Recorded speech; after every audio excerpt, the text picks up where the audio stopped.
What do you want to become when you grow up? How many of you were asked this question as a kid or while you were growing up?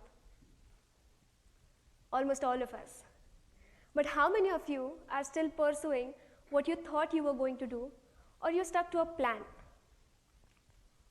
Some of us do, and some of us don't. And some of us don't even have a plan, which is okay. But one thing that's common among all of us are hurdles or limits. We all have them at different points and at different levels. Now here's my story, some experiences and lessons that I learned through them, and some detours I chose to take in life. Being born in a typical Indian family full of engineers, where my father, my brother, my cousins, my uncles, everyone is an engineer, I was asked to put on my horse blinkers at a very young age. And these got ripped off midway in engineering, where I realized that this was not my cup of tea, and it was not where I belong. But I was not a quitter. I decided to finish what I had taken on my plate. Also, I wasn't sure where exactly I did belong. I was 19 and I was lost. The two things that kept me going through engineering was number one, dancing. It was and will always be a space where I find my peace. I was heading the college dance team, attending workshops to improve myself, participating and even winning a lot of competitions. And number two, a few business management courses I could take up as electives during my engineering. These courses gave me a direction in life, and I knew that this is what I wanted to pursue in the future. Now going back to my childhood days, due to the nature of my father's job, we kept moving from city to city every couple of years or sometimes every other year. And this made it very difficult for me to get some professional dance training I always wanted. Not every city or every town that we moved to had those facilities back then in India, though my parents tried to do the best they could for me. Fast forward towards the end of engineering, my dance instructor asked me to go for dance auditions for one of the best dance institutes in India. Now this came as a surprise to me. I was definitely passionate about dancing, but I never thought I was good enough. We humans do a great job at doubting our own potentials and setting limits for ourselves. And that's exactly what I was doing at that point. I realized this and I went for the auditions. And I was super nervous to see thousands of dancers from all over the country. The auditions went on for 2 days with multiple rigorous rounds where we were tested in different styles. And finally, I made it to those top 70 dancers from the country who had this once-in-a-lifetime opportunity to get trained under one of the best choreographers in India, Mr. Shamak Davar, in his intensive 1-year dance program. Now this is a very prestigious program in India. You get to train in different styles like ballet, jazz, contemporary, Bollywood, and even some special subjects like science of dance, dance movement therapy, and many more. I decided to go for this. And Indian parents are very liberal that way. They say, hey kid, you can do whatever you want as long as it's engineering or medicine. Indian kids are allowed to take a break in their studies only when they're preparing for their higher studies. And here was I, the outlier, the black sheep of the family who decided to go on a break after 4 years of engineering. Now this was definitely a tough decision for me. I had a degree in my hand and I had no idea what to do with it. It was just a blank piece of paper for me. My friends, my contemporaries were getting amazing jobs, moving abroad for higher education, and some of them even starting their own business. And I was inviting a lot of fury, raised eyebrows. My relationship wasn't working out because I was exploring too much and I did not stick to the plan. But I did not relent into these limits and I decided to go deeper into my passion for dancing. I worked hard to get into India's top dance institute. I was training day in and day out and performing, traveling with some of the best artists in the country. In life, when you cross a few hurdles, and just when you're about to relax and enjoy it, life surprises with a few more of them. And that's exactly what happened to me.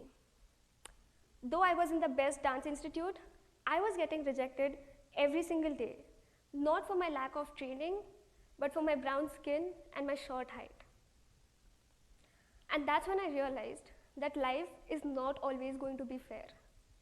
And it's okay, it is just how it is. The final result is never going to be in your control, but the amount of efforts that you put in is.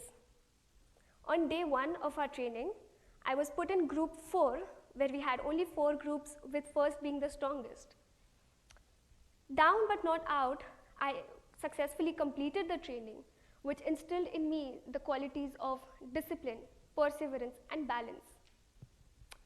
And on last day, I still remember my late ballet teacher mentioning that I had developed one of the strongest foot point in the class, and I had made my way to group 1. And that is something that every dancer wants to hear. So as I mentioned before that I wanted to pursue business studies, I applied for summer schools, and I was fortunate enough to get selected at the IE Business School in Spain, which is one of the best business schools in the world. Now this was a life-changing experience for me. Sharing the classroom space with 27 different nationalities was an eye-opener for me. Different cultures, backgrounds, professions opened gates to millions of thoughts of me, and I realized that there are limitless things to learn in this world. Also, my brown skin, which was a barrier to me earlier, was exotic, rich, and beautiful to a lot of people here. After summer school was completed, I went back to India, and I took up 2 internships to apply what I had learned over the summers. And then I decided to pursue my master's to get a deeper knowledge of the field I now love. I had found my second calling in IE, marketing.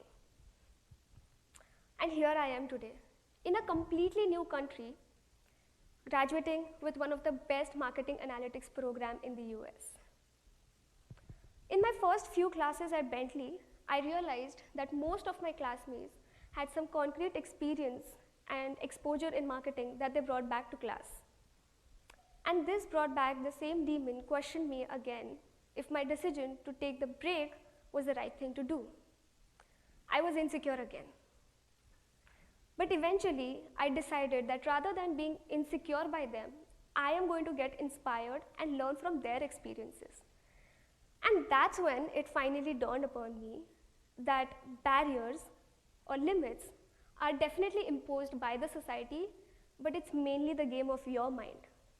Little perseverance mixed with discipline and rationale works as a perfect blend.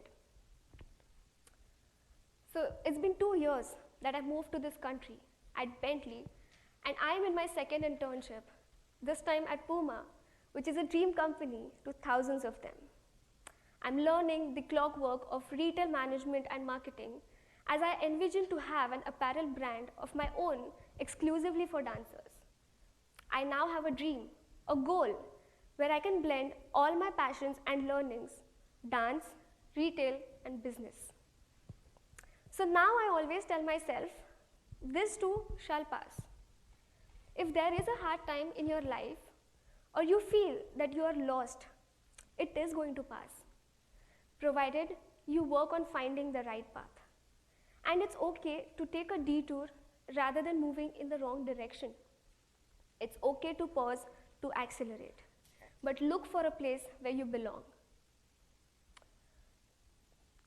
No 2 people in this world, not even identical twins, have the same thumbprints, which means that we are all biologically different. So it's time that we all start being physically different and mentally accept it and be happy about the fact that we are all unique and we can set our own journeys. Just because that one student from your school has $1 million business today does not mean that you need to have it too. You can have your own definition of success and your own timelines and work towards it. Don't let the society or your family, your friends, or your boss confine you by their timelines and their definition of success. So these are some detours that I took in life, and here I am today, learning different lessons. And I am very blessed to have these different experiences which not everyone has. Dancing brings out the creativity and confidence in me. Engineering has made me a critical thinker. Because I could move so often in my childhood days, I am an adaptable person today. Spain taught me to be more comfortable in my skin. I have learned to embrace each experience and make the best out of it. And now when the limit is less, I decide to go limitless. And finally, I have a question for everyone.